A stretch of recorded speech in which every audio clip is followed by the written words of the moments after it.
বিসমিল্লাহির রহমানির রহিম। আসসালামু আলাইকুম। কুরবানি ঈদ সবাই মাংস রান্না করতেছেন।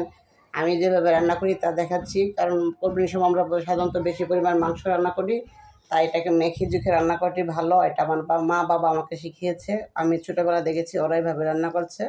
তাই প্রথমে পেঁয়াজ দিয়ে দিলাম তেজপাতা, দিয়ে দিচ্ছি পরিমাণ মতো লবণ, দিয়ে দিচ্ছি মরিচ, দিয়ে দিচ্ছি হলুদের ফাঁকি, দিয়ে দিচ্ছি ধনিয়া ফাঁকি, দিয়েছি রসুনের বাটা, দিয়ে দিচ্ছি আদা বাটা, দিয়ে দিচ্ছি জিরার ফাঁকি, দিয়ে দিচ্ছি গরম মশলার ফাঁকি, রাঁধুনি মশলার ফাঁকি।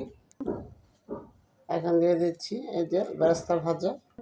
এখন দিয়ে দিচ্ছি বেরেস্তা ভাজার যে তৈলটা, এই তেলটা দিলে কিন্তু এটা খেতে তরকারিটা অনেক টেস্ট হয়।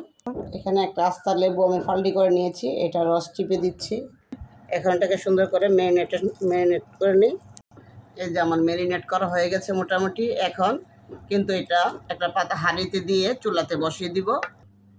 বসানোর আগে কি করবেন, এই যে সরিষার তেল মাংস অনুযায়ী দিয়ে দিবেন। এইটার খাবারটা এত টেস্ট হয় যে আপনি বলার বাইরে।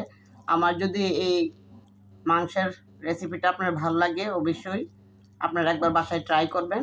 দেখতে পাচ্ছেন এভাবে। এখন কিন্তু একটা হাঁড়িতে অথবা ননস্টিকে এটা 1 ঘন্টা ম্যারিনেট করে রেখে, আর না থাকলে সময় আধা ঘন্টা ম্যারিনেট করে রাখবেন, রেখে এটা কিন্তু এখন চুলাতে বসাই দিলে সুন্দর হবে। এটা রান্নার খাবারের টেস্ট দ্বিগুণ বাড়িয়ে দেয়। ভালো লাগলে আপনারা অবশ্যই একবার ট্রাই করবেন। আসসালামু আলাইকুম।